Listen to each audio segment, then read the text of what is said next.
Hello, Aries rising and Aries sun. I am Courtney Carson, and I am going to be going over 2026 for you guys in not super granular detail, but I want to focus on the things that are really going to pull a lot of weight. In particular, I noticed that there's a lot of energy in the months of February, like late February, early March, the end of June, really like the last day of June, the whole month of July and August, and then a little bit in October and November as well. Given that, I think it would be best to separate this reading into 4 quarters like we typically have in the year. So, what I'm doing is going to pull up the astrology and speak about what is going to be happening energetically during each of these quarters and honing in on maybe a few events that constellate this period of time. And then I pulled cards for each quarter. One is going to just represent the energy and the experience that you're likely going to have. And then the second set of cards is going to be the blessing and kind of what the gift is or the opportunity is from that period of time. So, there is going to be, I mentioned in a post, I was like, I'll do all positive content, but I also feel like, in terms of being prepared for the year ahead, I want you guys to see the whole picture, including what the good is. But I think if there is some type of struggle, I think it's worth noting, at least so that you can understand what that time is meant for. So hopefully this is a good balance for you guys. And let's go ahead and dive into it. So I wanted to start off with February. So the big transit that's happening in February is on the 20th of 2026, and this reading is particular for Aries rising, but also Aries sun can watch this. It will be similar for you guys, but definitely watch for your rising sign if you know it. And for my Aries, this is going to be a really big moment for you because we're having Saturn and Neptune here meeting at 0 degrees of Aries. And I think I might do a whole separate video on this, but this is a rare conjunction, rare alignment between these outer slow moving planets. And basically what it does is it can put us into a little bit of this kind of soul searching type of energy. And with this being in your sign, if this is your rising sign as an Aries, then you might experience some potential lethargy or stuff going on with your body that makes you slow down and turn inward and ask yourself deeper questions about who you are and what you want out of life. If this is your sun sign, you could have something similar, but you could also have some kind of questions going on within your career, especially, or something going on with the father. There's a lot of ways that it can manifest, but in general, those are kind of the two most stereotypical. So those are the 3 areas that will potentially come up for you where you're kind of looking further into your identity because of things shifting in those areas. So like maybe something happens at your job and you quit your job or something, or maybe something happens with your father and it makes you question something about your life, or maybe something happens with your health and it makes you slow down and take a look at all areas of your life. There's kind of like the catalyst thing, and then there's what the purpose is. And I think that those things can be the catalyst that I mentioned, but the purpose is to question if the path that you're currently on makes the most sense and the way that you're going about things. So for example, if you are in the wrong career or treating your body poorly or in the wrong relationships, or if you feel lost as a soul, or if you've been trying something that hasn't quite been working for you, the Saturn-Neptune conjunction can really come in to, again, ask deeper questions around why that's going on and maybe what realistic judgments you can bring to the situation, as well as what dreams and idealizations you can bring, because that's Saturn and Neptune mixed together. Saturn is reality, Neptune is fantasy. And so we need to have some blend of this where we are being realistic about something, but we're also hoping and reaching for a higher ideal, a spiritual ideal, something that aligns with us on a soul level. But we also understand that there are certain realities that we have to deal with on Earth, and it might change shape in terms of our goals. And so I think that ultimately the thing that's changing shape is you and your identity and the way that you see yourself. So if you've always seen yourself as, X, Y, and Z kind of person, you might need to be going through a metamorphosis around that and loosen up those personal definitions to make room for maybe possibilities of things that you didn't consider before. Maybe dating a different kind of person, or trying a new type of diet or style, or meeting people in new ways, or putting yourself out there more, or trying a totally different type of career. Those are all ways that kind of contribute to our sense of self. And so the first house really can affect kind of any area of your life, because it's about just who you are on a fundamental level. So this is going to be a really big deal for you guys, especially if you have any planets around 0 degrees of Aries, or even the final degrees of Pisces. You can feel this really, really strongly. So we also have an Aquarius solar eclipse happening on the 17th, and then a Virgo lunar eclipse on the 12th, or on March 3rd. Again, I don't know how much I want to go into this, because I'm going to do whole separate videos on each of these events, but I just wanted to give you like large kind of brush strokes. I used to swim, so I was thinking breaststroke. Large brush strokes to understand the energy of this period of time. Okay, let me just, February 17th. So let me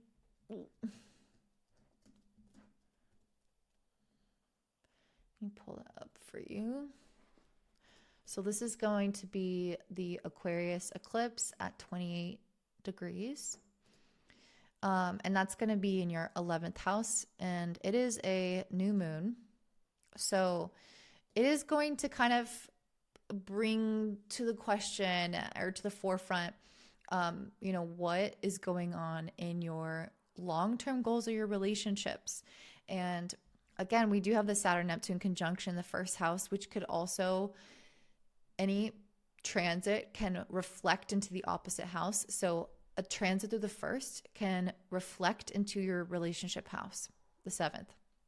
Like a friend of mine got married during an eclipse in her first, a new moon, aka solar eclipse in the first, and it reflected her change in identity and her change in her relationship, which was the 7th house. So when we have an eclipse in the 11th, it could also represent tying this in, relationship shifts. So anyway, what I'm trying to say by this is that you guys might be kind of questioning the people that you surround yourself with. This could also look like, wondering about your online presence, for example, if you have wanted to start social media or have a relationship with social media that needs to change.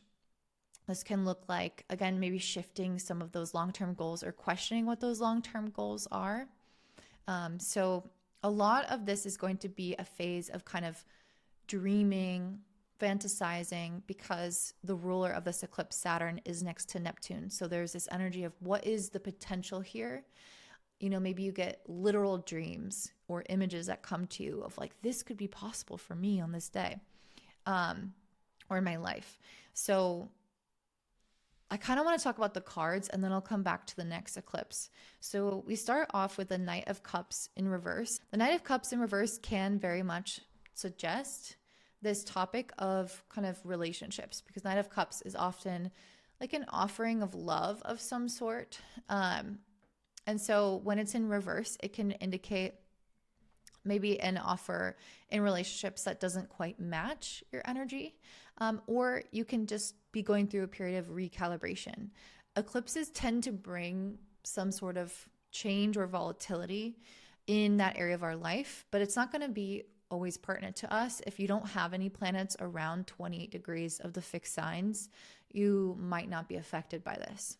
But if you do, for example, have 28 degrees, planet at 28 degrees of Aquarius, Leo, Scorpio, or Taurus, then it might be possible for you to realize that certain relationships maybe aren't matching your energy, or you might feel like one of you is giving more than the other, or you might feel like you can't trust certain people.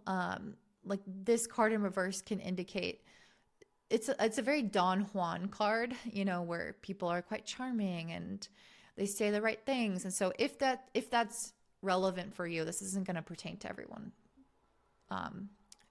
But if that is relevant for you, then there might be some recalibration and questioning.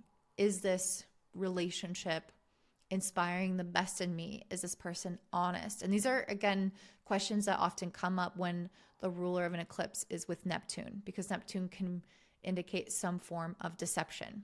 So it's like we're needing to examine our ideals around relationships, and if we are living up to those ideals, but also if we are over idealizing someone.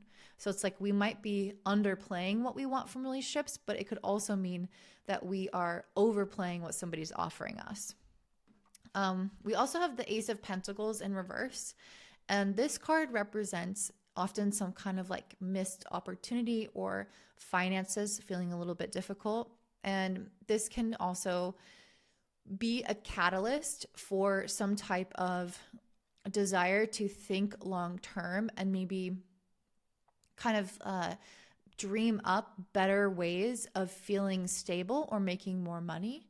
So there could be something along these lines where you feel like financially or materially things are not quite where you want them to be. So that's also a potential with this eclipse, but that could also be related to the next eclipse, which I'll talk about now. So the next eclipse is a Virgo lunar eclipse at 12 degrees. Let me move the chart forward. So this is going to be a long video. I was like, it'll be 20 minutes. We're already 11 minutes in. Okay, so this is going to be a Virgo lunar eclipse, which is just a full moon eclipse in the 6th house opposite the sun in the 12th. So, and then we have Mercury and Venus together. So we might have some questions here, again, around money, finances, and if we feel like we're really organized around that, or if we feel like we have a set plan around that, those could be things that you're questioning. Another thing that could come up with the Queen of Wands in reverse is kind of questioning also our confidence, because this can often happen with 6th, 12th house axis transits, where we can kind of be going through a little bit more in like our mental health or even our physical health. And sometimes that can make us like, I don't know, it can take some of the wind out of our sails to have that experience. And so Saturn and Neptune in conjunction really speaks to oftentimes going through a larger questioning and transformation in our life. But what the things that catalyze that are often going to be things that make us feel uncertain. We can experience self-doubt and question because of our doubt in ourselves around something that we're pursuing or involved in. And so the Queen of Wands in reverse could potentially represent that. And it could be especially instigated around the time of this eclipse, where we're feeling like maybe something doesn't light us up as much anymore, or maybe we are uncertain if we feel good in that scenario, if it's giving to our health mentally and physically. And it's like looking for what's undermining our well-being.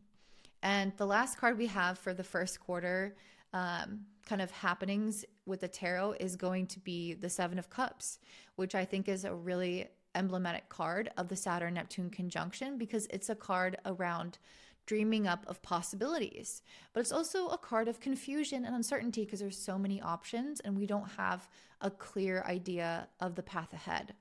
So it might be that at this Virgo lunar eclipse that we are dreaming up a lot of potentials and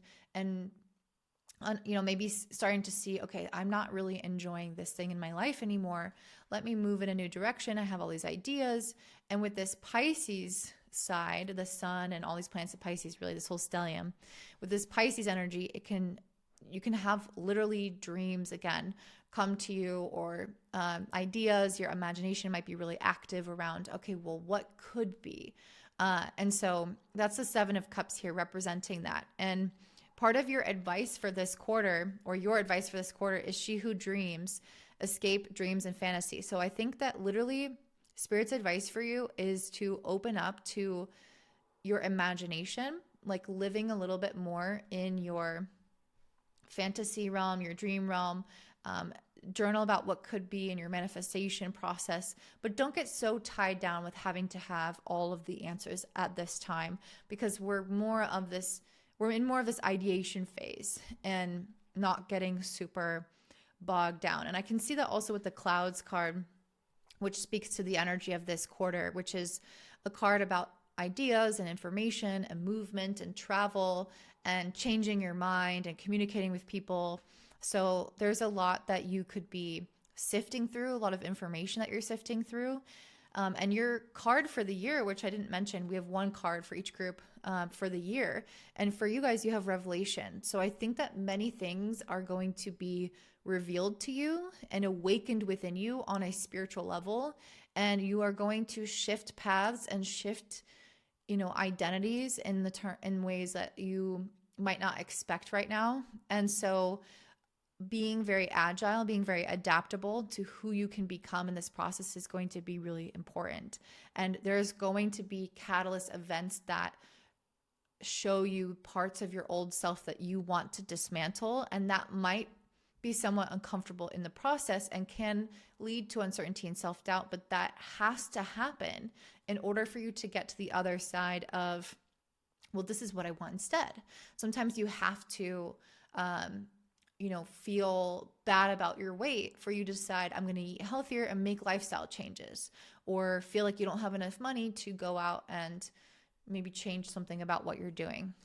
So financially. So that's what I'm seeing here is a major revelation. So what are your blessings for the first quarter? Well, we have the Temperance card, which is a card of healing. And that makes a lot of sense also for this Virgo lunar eclipse in the 6th, 12th house axis, which I mentioned is a lot about mental and physical health. And Virgo and Pisces is a lot around healing. They approach things through different ways, but having even just the sun moving through your 12th does ask you to rest and come back into balance, to restore your energy by being kind to yourself, by giving back to yourself. So you guys might find that once we enter Pisces season, you are going to be going through a greater period of healing, which is happening like around February 19th. So that is one of the blessings of this first quarter, is coming back into more of balance with yourself in your life. If you've been going really hard previously, often when the sun moves to the 12th, we're allowed to slow down, or we allow ourselves to slow down. We also have the 4 of Cups in reverse. I find this interesting because part of the Saturn-Neptune conjunction can lead to a feeling of disillusionment and apathy, where we can get kind of depressed. So that's a potential. But with this 4 of Cups in reverse, I feel like Spirit is telling me that many of you will be protected from that. And instead, with this 4 of Cups in reverse, your inspiration will help you re-engage with life. If you've been living on autopilot, if you have been not feeling like you want to go out with your friends, or if you've been sort of disengaged with certain parts of life that are not fulfilling for you, this period of reimagining the potentials of what life could be like, and the dreaming up and the journaling, or whatever it is that you get excited about, this is going to make you feel excited again and more alive again, I think, in a way that is going to awaken the parts of your life that have maybe felt a little bit like depressed or stagnant, I should say. So that's a really good signal. We also have the other blessing. We also have the World card. So there is going to be some kind of completion of a cycle here, and that is very commonly represented when we have eclipses. First of all, usually we're like starting and completing a cycle, and it's also common with outer planet transits like Saturn and Neptune coming together, or I should say slow moving planets. It represents basically like a new chapter emerging for ourselves, and that indicates that we have successfully completed something. So maybe there was some type of way in which you had to like sacrifice or live in a way that was misaligned with your nature, or maybe you were in a pattern in a toxic relationship or whatever it was. But there's some kind of cycle ending. I don't want to get super specific because it's going to be different for all of you. But when you watch this video back for quarter one in the future, you will know what cycle I'm talking about. You can rest assured that that cycle is completed, and it's completed with the Seven of Pentacles in reverse because you actively, Saturn and Aries is all about our agency as a cardinal fire sign. It's about what we choose to do. So this cycle is ending because you actively are choosing to divest or no longer invest your time and energy into that thing. So this is you, if you decide, okay, I no longer want to live in this area anymore. I feel bad here. I want to end this cycle. This is you already looking for the next place that you're going to live. You're not trying to put down more roots here. You're already packing your bags. This could also be relationship-wise, career-wise. It's you turning your gaze to the future and not trying to continue to build where you've already laid a foundation, where you've already been. So I feel like the big message for you in quarter one is to be willing to adjust and adapt your sense of identity. This is not going to come out of nowhere because Saturn and Neptune have been kind of dancing around each other in the sky for many months now, especially over the summer. They've been kind of going back and forth, but they are finally exact in February, on February 20th, giving a rise to a kind of culmination of this energy of reinvention. And you don't have to have the answers yet, but it is about looking to the future and dreaming and aspiring to something different, to something more soul aligned. And that's what this first quarter is going to be about for you. All right, so let's jump to quarter two, which is going to be April through June for you guys. In terms of transits, I'm really going to go all the way to the last day of June, which is going to be the Jupiter moving into Leo. And I think that's going to prove pretty major for you guys based off of the cards that I pulled for this period of time. So Leo, as another fire sign, is trining your ascendant. So when we have Jupiter in a fire sign for my Aries, this is always going to give you this like kind of extra boost. It's going to give you more energy, more confidence, more leadership. For you guys, this is moving through your fifth house. So if you guys have been really inward focused, Jupiter and Leo can make you very creative and productive in terms of like your creative output. It can make you much more social. It can make you desire greater connectivity and visibility. So like this is the house of performers. So if you want visibility, and it's funny because I asked what's the overall theme for this quarter, and I got the sun for you. So really coming into your essence of who am I and what do I want to express about myself? What do I want to be seen about who I am? And again, that was such a major thing for you. You can see how far by the end of June that Neptune and Saturn are from each other. They're super far from each other. And so you were going through this major shift in identity. And now by the time we get to the second quarter and the end of June, when Jupiter shifts into Leo, you are getting this kind of putting everything to the test, right? Like maybe you were going through a stage of imagination in that first quarter. Quarter two is about application. So now that we've had the eclipses, the soul searching with Saturn, Neptune, now I kind of know what I've questioned about myself, what revelations I've had about myself. And now I'm going to apply that and go out into the world and make that an external shift. So that's really the major transit for this quarter for you guys. Again, this can be really big if you want to travel, if you want popularity of some sort, if you want to enter into a new dating cycle. This can be really good for that. If you want children, this can be really good for that. This can be auspicious in terms of generating more money for your life.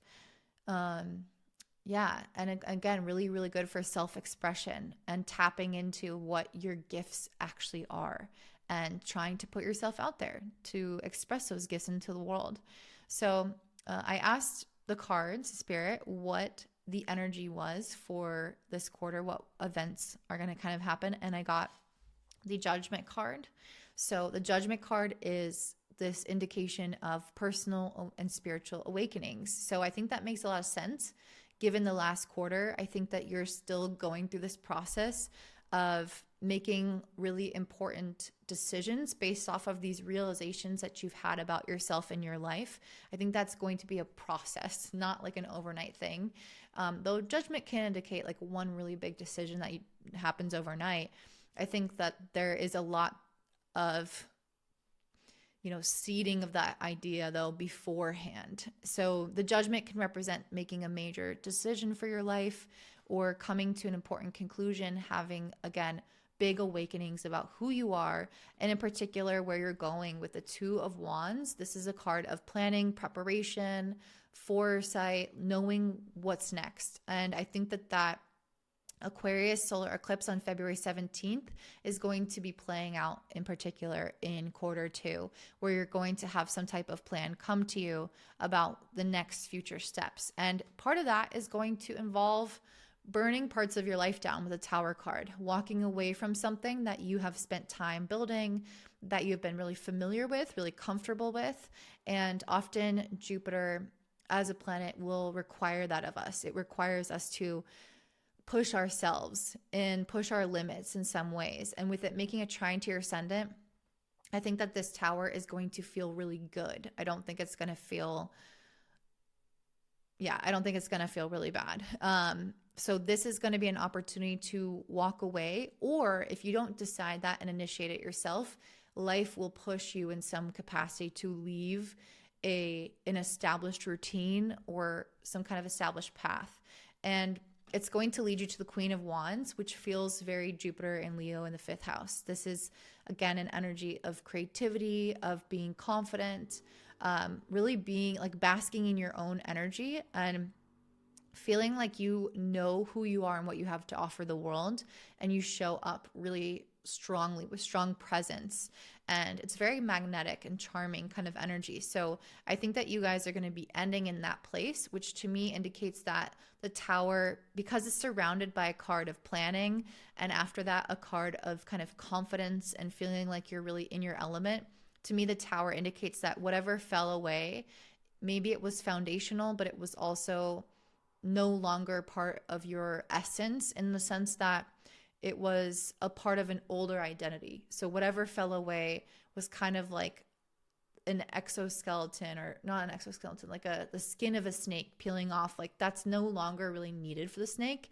It's a part of its old kind of shell, and it has its fresh scales underneath. And so it's not necessarily painful.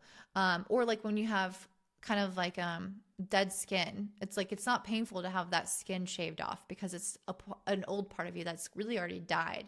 And so you're just allowing it to be removed. So the blessings that you have, well, let's start with the advice. So we have the She Who Instigates, leadership, provocation, and power. So definitely one of the lessons around Saturn in your sign is going to be about believing in yourself and building yourself up in some way.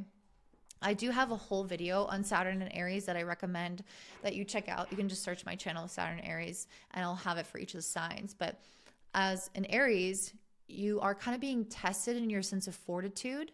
Like can you commit to something long term? Can you make an important decision? Can you get out of an old pattern that you have? Can you recognize where there needs to be personal development or discipline? Can you see where, again, just where you need commitment and fortitude to keep going with something? And sometimes there are challenges with that, but oftentimes there are lofty goals or major developments that we are actively pursuing ourselves. And that's what this is about. It's a card of leadership and personal power. So that's really what this time is about for you overall with that Saturn and Aries. But quarter two is going to really highlight that that's your advice, to kick that into gear, to say yes to opportunities, not just say yes, but to go out and make them happen. Aries is about initiating something. So this is about you actively searching for the things that you want. The blessings of this month are Eight of Swords. This is you getting out of your own way. If you've had a lot of anxiety, if you've been stuck in your own mental health or your own limiting beliefs, this is a time when you are going to move forward anyway. Even if you still have some of those uncertainties at times in certain moments, you're going to be able to act anyway. Then we have the Fool, which is about a fresh start. So again, this with the Tower card in quarter 2 represents taking some kind of leap of faith, starting something new, endeavoring with something that maybe you've only had, like you've dreamed about for a while. Maybe you've done a little bit with it, but you haven't fully committed to yourself with this thing before. This is saying go all in with it, and you can actually make that thing happen. Then we have the Page of Pentacles, which is also a card that represents starting some kind of new path. And this could eventually lead to larger finances, but it is just starting. So even if it's not finances, it could be something related to the material world where you literally have to show up and build something. You have to make that relationship and spend time with that person in the reality of life, or you have to invest energy into building up that child or that home. Like it could represent many things, but it's putting energy into something, or like physical resources into something to see it grow. And this is saying that this has the potential to grow into something really amazing, but it does require that commitment. So this is kind of just the potential here is what it's saying. And then we have the Hermit card. So this is also going to be a quarter where you are meant to be doing some continued checking in with yourself, some continued reflection around how you feel about what you're doing, or if this is the most authentic way to do something. With Uranus in Gemini in your 3rd house, there is some level here of thinking, marketing, communicating, or moving, like physically moving around, that is dynamic and potentially requiring you to think outside the box. And so this placement is asking you to keep checking in just to make sure, is this the most authentic for me? Because you might get started on a path that's new. And sometimes when we start something new, we kind of go with what other people have already done in that path. And I see that for you guys, potentially. And this card could indicate that you need to check back in and ask yourself, do I need to make some personal adjustments for this new path to match who I am and what I want out of my life? So it's really a card that speaks to living in alignment and reflecting on who you are and what you want, and those major kind of realizations that you had in the first quarter.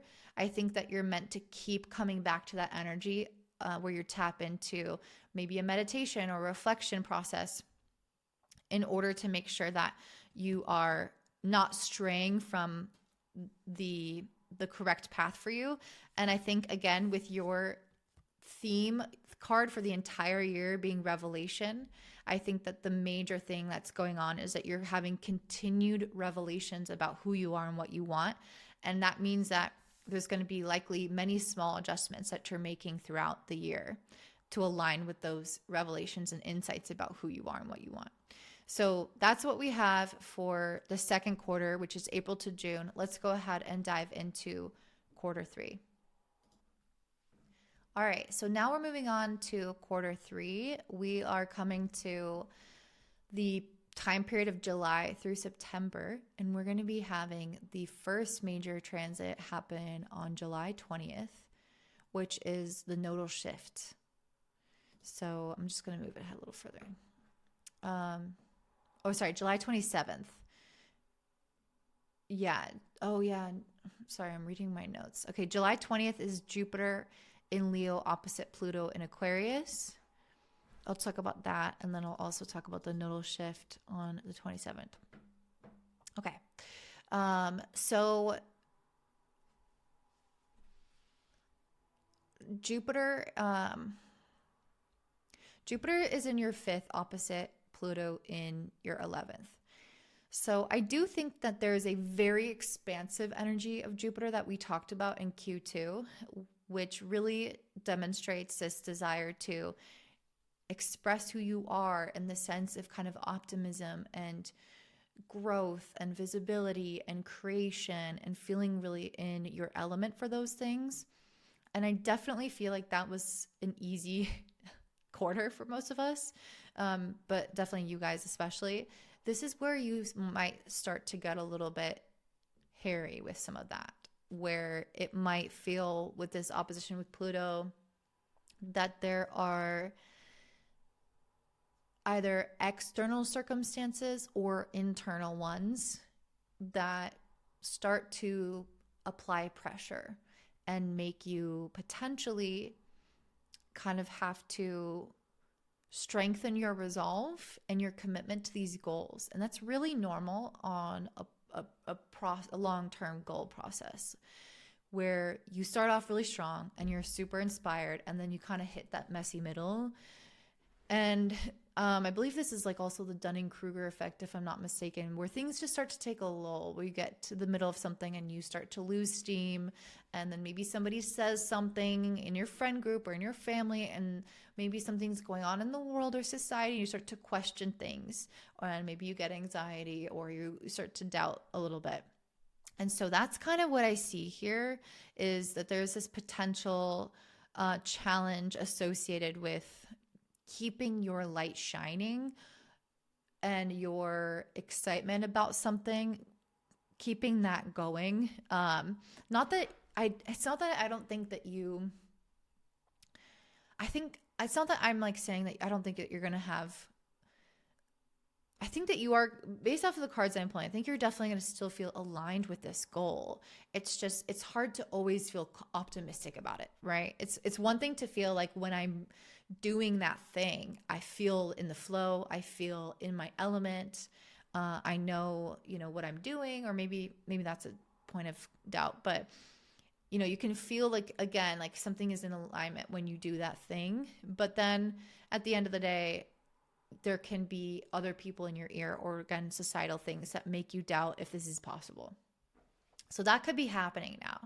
And with the North Node moving through Aquarius and moving through your 11th house, I think a lot of this is going to be about paving your own way and being okay, being different. So if there's something going on in the world, in society, in your friend groups, if you somehow feel like you don't fit into the narrative of those things or the expectations of those things, that is a good thing, because this North Node in Aquarius is really instigating the need to separate yourself, to find what is unique about you and really put it on display and lean into that, rather than trying to find a way to be admired and approved of, which is Leo, which is where the South Node is.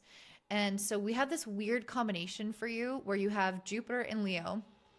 Well, it's for everybody, but especially strong for you because it's also in the 5th house. But it's a weird combination for you to have Jupiter in Leo and South Node in Leo, because on one hand, you're growing into Leo qualities, but the South Node in Leo can also indicate that there's some energy around Leo to leave behind. So the healthy side of Leo with Jupiter, is to embrace what you are naturally talented at and pursue that with the sense of like self-belief and your like a little bit of this pride of like, I am good at this and I deserve to do this thing. And the South Node in Leo is like, and I'm not going to be attached to the approval of others for me doing this thing. So, and this could be something so simple, like if you want to go into a spiritual career and you're not doing that, and then you start to do it and you're really excited at first, and then once you start posting on social media or you start sharing with regular people on Facebook, and then people start talking about it, and your really Christian friends have some things to say and they don't understand it, and your mom thinks you're weird. Like, that's the kind of energy of this, where you're meant to still shine.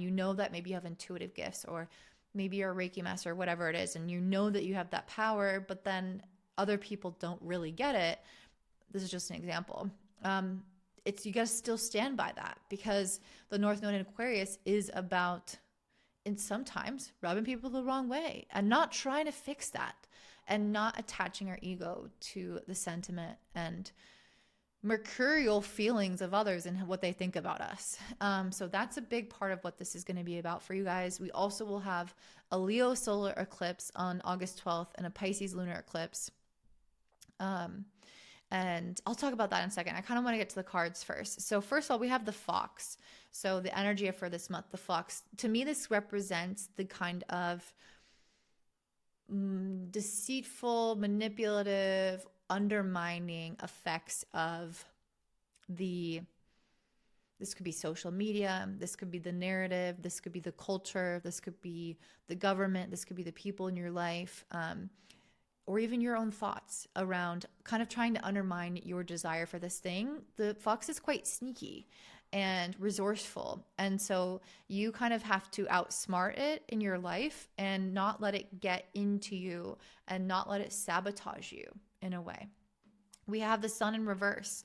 The sun in reverse is somebody who, this is still an optimistic card. The sun is still optimistic, but the sun in reverse can speak to you kind of feeling like maybe some of that doubt a little bit of like losing some of that shine over the initial project to start, or feeling a little less dampened in your mood or your energy, maybe a little bit less clear, like moments of self-doubt. But it doesn't mean that you're not going to be, again, fully feeling like you're in alignment.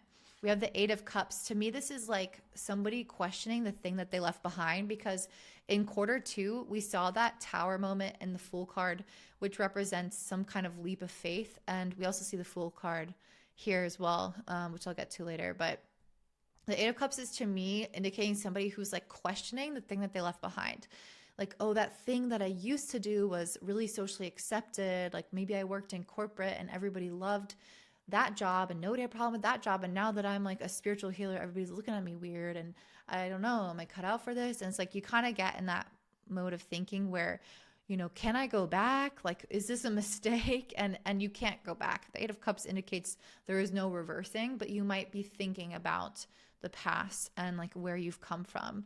But with the Knight of Wands, I still see you forging ahead, and I actually see things progressing really quickly. So even though you might feel some sense of anxiety or uncertainty, I still think that you're going to kind of push forward. And again, I think it's going to progress maybe even faster than expected at certain points. But yeah, I think that the Knight of Wands might indicate that at some moments you feel really fueled up, really on fire, really confident, and maybe even like super gung-ho, you know, like after you drink a bunch of caffeine. But then it's like this kind of unstable energy, because the Knight of Wands tends to be a little impulsive and a little bit like manic. Not manic necessarily, but just like spurts of energy, which is quite Aries, by the way. And so it can be this like adrenaline rush rather than this steady, consistent flow of energy towards something. It's like sometimes you're looking back, sometimes you're pushing forward really fast, and it might feel like a little jerky. So that's kind of the energy. And then we have the 9 of Swords, which again, I think contributes to that jerkiness of maybe sometimes like having some fears around what could happen. This could be fears like outside of yourself in terms of like what's going on in the world. You might have some fears or worries about the state of the world. But this could also be like for yourself, like what did I do? Like, is this the right choice? So that's also possible. But I think that's what's slowing you down at times. But I think you're also going to feel like really ready to move forward at other times. So it's going to be kind of inconsistent this month.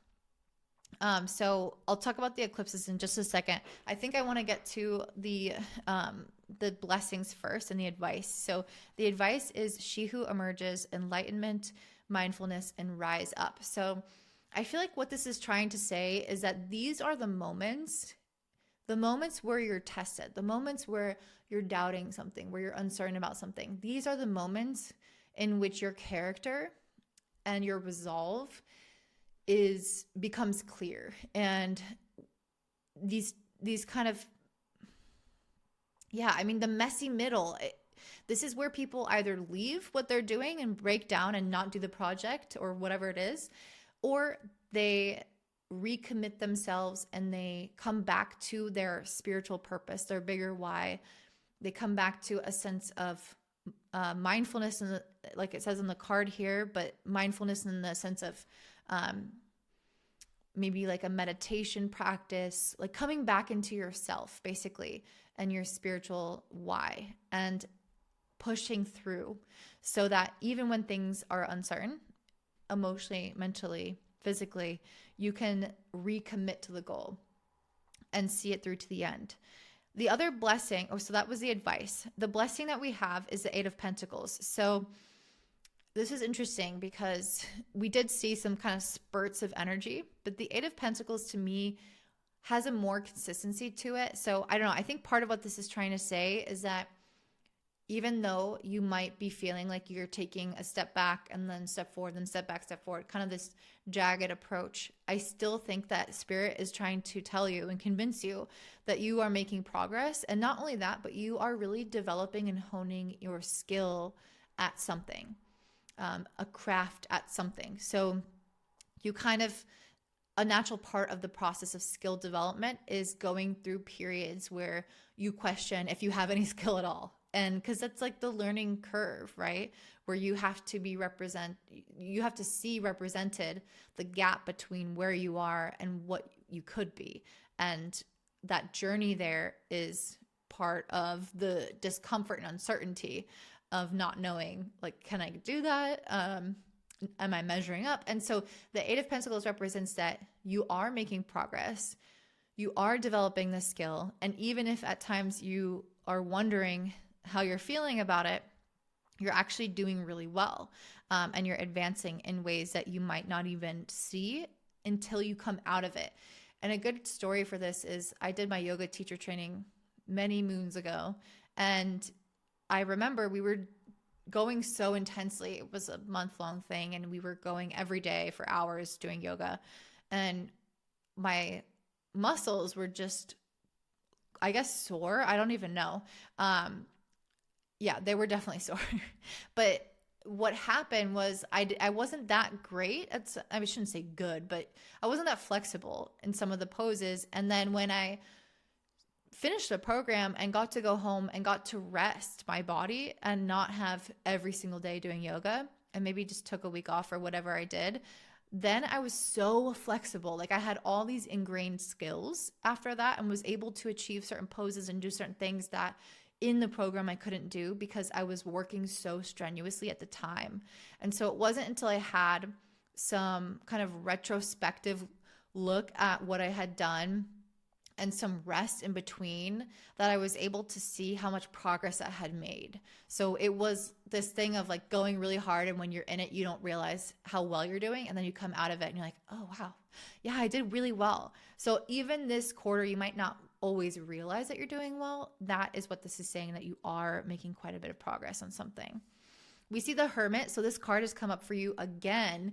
So this to me is saying that you're continuing to check in with yourself. I think one of the biggest blessings for you is potentially having Neptune in your sign, because this card keeps coming up, and this gives me Neptune vibes because it's a card of spiritual connection, soul connection, self-reflection, introspection. And so it's saying that you're not leaving your soul behind for ambitions. You are making sure that the things that you're doing are continuously in alignment, that they feel good, that you are living in integrity with your morals, with your values, with the things that you really desire in the long term. And you are going to be fulfilled by that.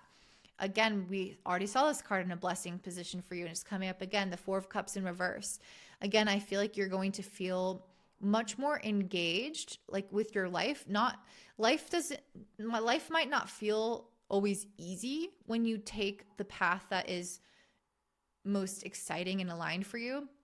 There are speed bumps because you might have more hurdles to overcome on a non-traditional path, but you also feel so much more alive. Four of Cups in reverse, you feel so much more engaged because you're like, this is what I was meant to do. Even though there are these hardships, I feel it in my bones that this is what I was meant to do. And that's what this Four of Cups represents, is feeling really engaged with life because you know that you're on the right path. Now we have the Nine of Pentacles in reverse coming up in a blessing position. So the upright represents having a lot of independence. When this is coming up in reverse, I feel, and the Fool came as a clarifier. So I feel like there might be some kind of emphasis here on community or support or having some kind of fresh start. And that could be represented by the North Node shifting into your 11th house. But this could be representing that you don't have to do this alone anymore. So maybe if you're struggling on a certain part of your journey, maybe you find an online group that does something similar to you. Maybe you find or meet new friends in your community that have similar life circumstances as you. Like if you're a solo mom, a stay-at-home mom, then this could be you joining a club for other stay-at-home moms where you homeschool and you get to meet up with friends and get to know other people and share your struggles. This feels like a card of saying there's some kind of fresh start in relationships where you don't have to just rely on yourself, but where you can have, again, a sense of support and community that occurs from the nodes shifting into the 11th house. So let's go ahead and take a look at these eclipses. So we have the eclipse happening on August 12th, the Leo solar eclipse. So let's move that forward. Oh, way past where I wanted to do. So the Leo solar eclipse in the 5th house, this could also be one of those times where it instigates some of these new relationships. It's at 19 degrees of Leo. So if you have any planets, sorry, my chair keeps making that noise. Probably sounds like I'm farting or something, but I'm not. So if you have any planets around 19 degrees of Leo or any of the fixed signs, this will impact you the strongest. But I think for many of you guys, you might start to see some new relationships form as a result of this eclipse. So it's summertime, where I'm from anyway, it's summertime. Good time to put yourself out there and try to meet new people, because I think that you will find that the connections that do occur around this time are going to be really uplifting for you. Okay, we also have the Pisces lunar eclipse on August 28th. So let's move that forward.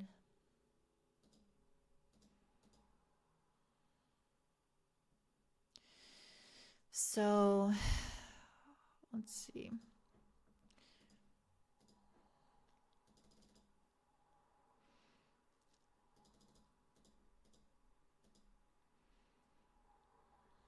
So the Pisces lunar eclipse, I'm just curious. Oh, let me see what aspects are going on. Nope.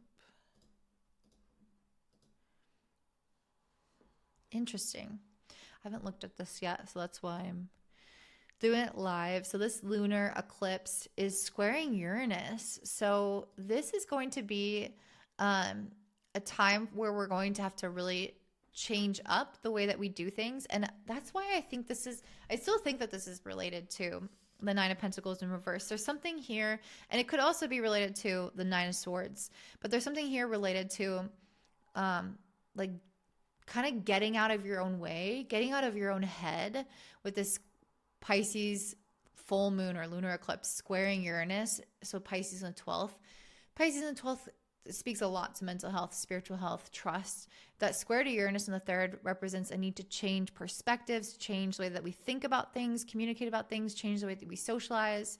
So to me, that this is speaking to like showing up differently. So if you've been approaching relationships and being like, I can do this all on my own, I don't need help, this is you kind of shifting that mindset, and why we have the Fool card of some type of fresh start here around, yeah, actually, I would like community. I would like support. I would like to be taken care of. I would like to lean in and trust the divine more instead of having to figure it all out my own. I can trust the divine is going to put people on my path to support me, and I'm going to try to pray or manifest that.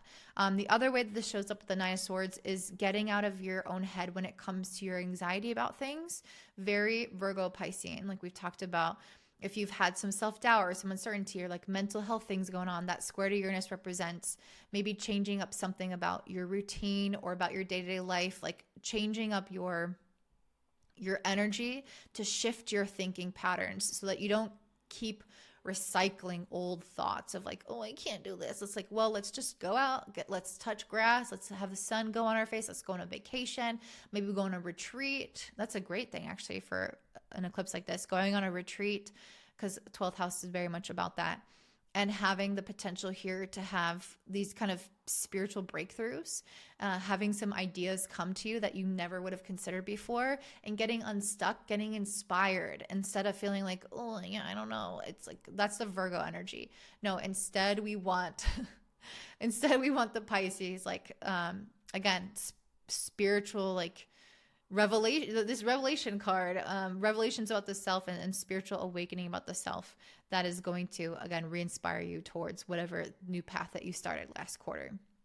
Okay, so now let's go ahead and take a look at the last quarter, which is really going to focus on the Venus retrograde primarily. All right, so quarter 4 is going to take place from October to December of 2026. And the major transit that I think is curious is the Venus retrograde, which is happening on October 3rd to November 13th. So Venus retrograde is going to move from 8 degrees of Scorpio to 22 degrees of Libra. And that is taking place along your 8th house and a little bit into your 7th house. So this is a time, especially when it's moving through Scorpio, to get a little bit more organized in regards to your finances. Based off of some of the cards that are coming up, I could potentially see some type of financial windfall coming through either things that you've already done in the past, but most likely things like, I don't know when tax returns come back, but something related to tax returns, or it could be something related to money that is owed to you somehow, like through a spouse or through, again, a loan or a bank or something like that. Venus retrograde could indicate that there's something that's happening during this time that's going on behind the scenes that is going to produce some type of profit for you around what is owed to you. Venus retrograde here and into the 7th can also indicate, again, a time to kind of get your finances sorted together. So if you owe debt, looking at that and how you organize that and assessing that through new eyes.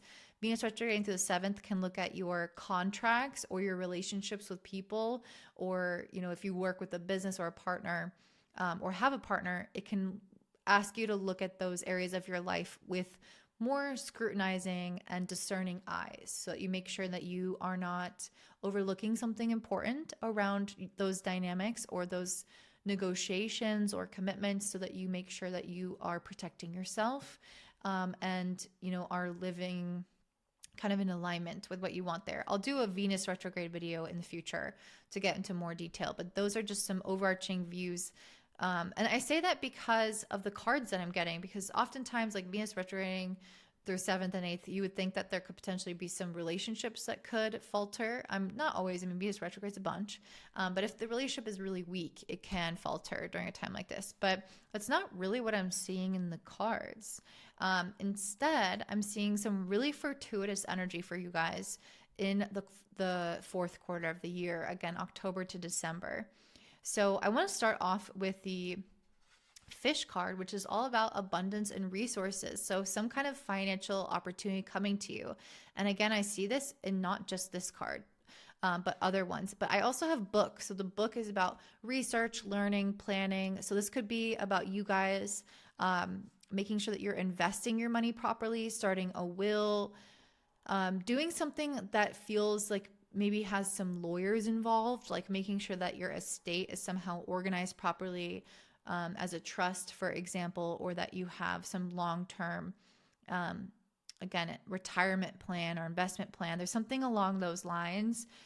There's a lot of other financial terms, so please fill in the gaps. But yeah, there's something along those lines that I think you're meant to be studying up on during this Venus retrograde, and it's going to pay off for you in dividends. We have the Queen of Pentacles, and we have the Queen of Cups and the Empress card.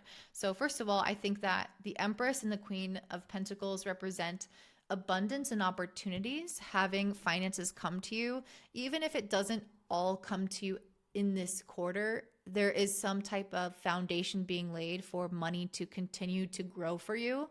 That's why I was like, maybe this is you setting up some type of long-term investment or some type of business plan or something that has the potential to earn you money over time, over the many years. So you might get some like initial thing that you do now that is very, very prosperous for you over. Okay, yeah, I keep saying the same thing, but I think you get what I'm saying.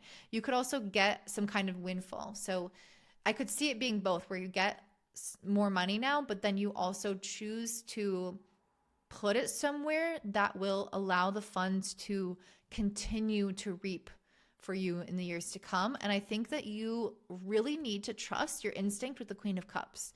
Really trust your intuition and your emotions around what is the best way to do this. Maybe emotions isn't the best word, but I guess like how does something feel?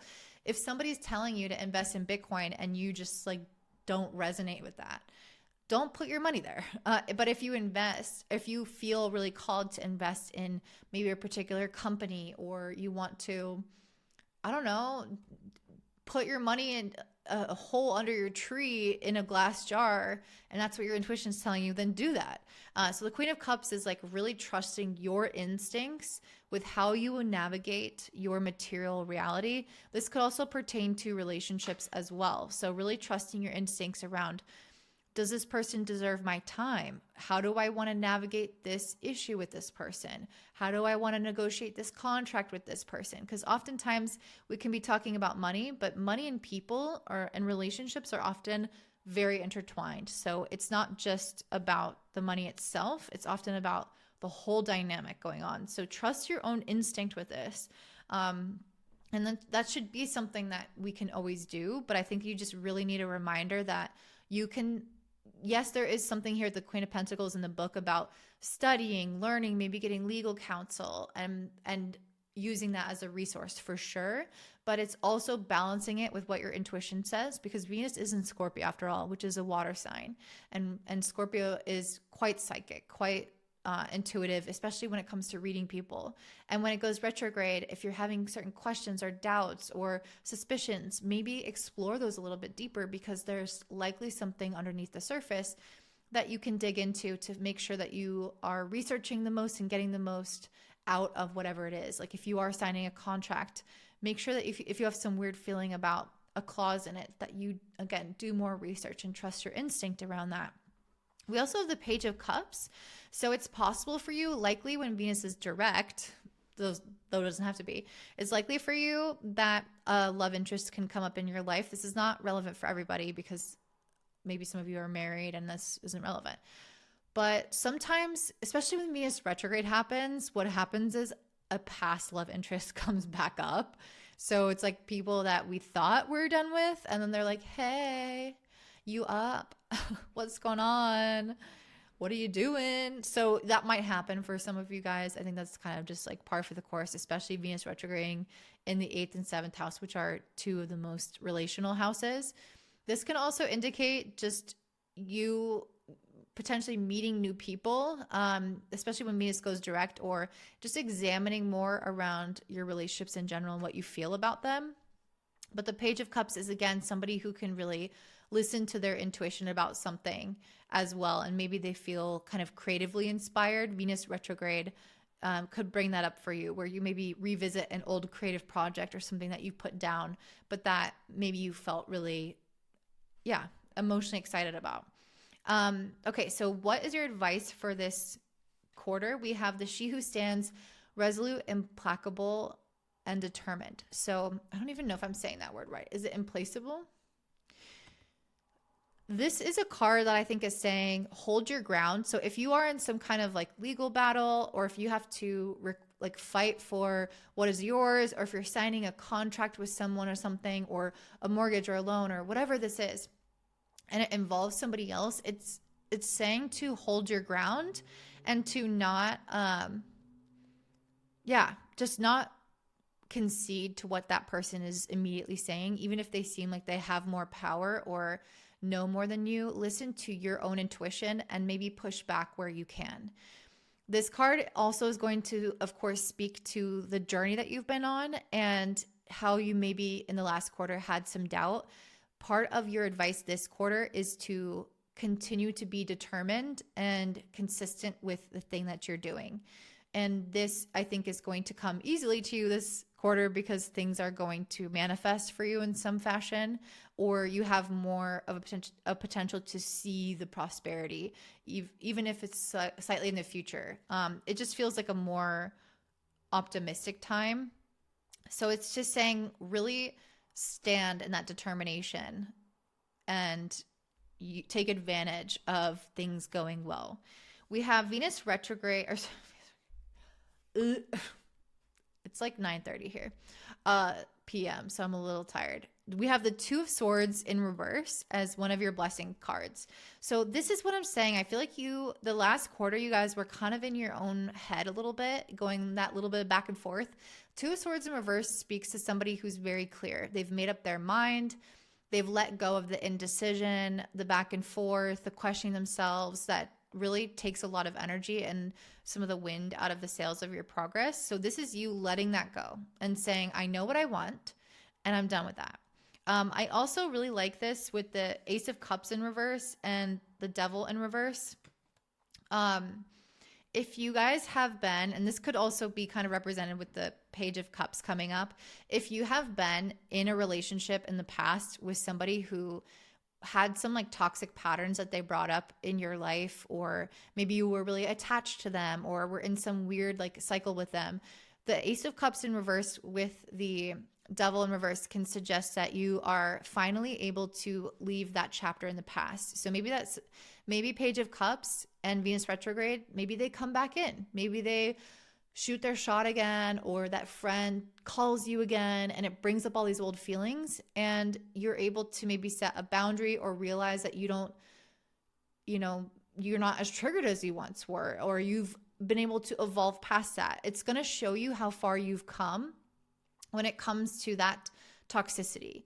This can also speak to if you've had, again, past emotions where you felt like maybe really volatile, or you had limiting beliefs and you were questioning a lot of things. Like I was saying, this can also indicate releasing a lot of those emotions, like truly purging them, purging the insecurities, purging the doubt, purging the inconsistent like self-concept in a way, and being able to just release all of that so that you can move forward in an unhindered and very free, unrestrained way. And I see that also with the Hangman. It's like I see myself differently, or I see this relationship differently, or whatever this thing is in my life, or maybe it's multiple things. Like I see it all differently. And again, this kind of goes back to your yearly card, which is the Revelation card. I feel like you're going to be continuing to have revelations about yourself and your life. And it's going to allow you to, again, disengage with things that you're like, that's just not true anymore. That's an old identity. That's an old self. That's an old relationship pattern that I'm not a part of, or whatever this is speaking to. And the Hangman indicates that you're going to have this totally different way of seeing life and seeing yourself that is going to be really, really free. And I can see that again with the Nine of Swords here coming in as a blessing. This is about not having that fear anymore, not having such self-doubt or anxiety. And I think Venus retrograde in Scorpio in the 8th is really going to help you purge a lot of this. So it's potential that it could come up. Like you could meet that old partner again. You could have some of those old feelings again, but just really momentarily. And then after that, the retrograde helps you literally purge it in some way. Maybe you have a physical release. Maybe you get rid of old stuff. Maybe you cry everything out, or go to a therapist, or do an ayahuasca retreat, or whatever. And it's like you get it all out of you. And then it's like, oh, okay, yeah, I don't feel that way anymore.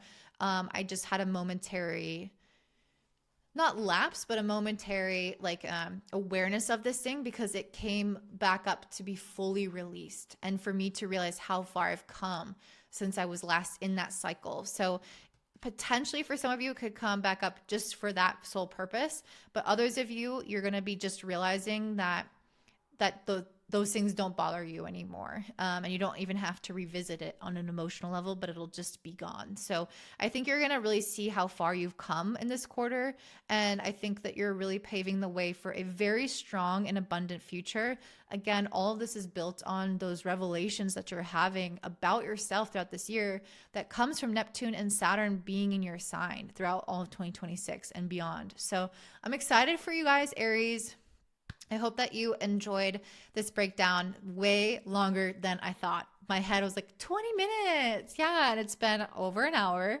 So if you enjoyed this and this level of commitment to your year ahead, I would really appreciate any way that you can support me, You can support me by commenting down below, especially liking the video, sharing it with your friends, hyping the video if you have points, and any way to kind of get my content out there. And definitely stay tuned because I'm going to be doing some live videos in the future, and I'm also going to be uploading forecasts for all of the signs. And make sure that when you are moving throughout the year, I'm going to put some timestamps based on each quarter.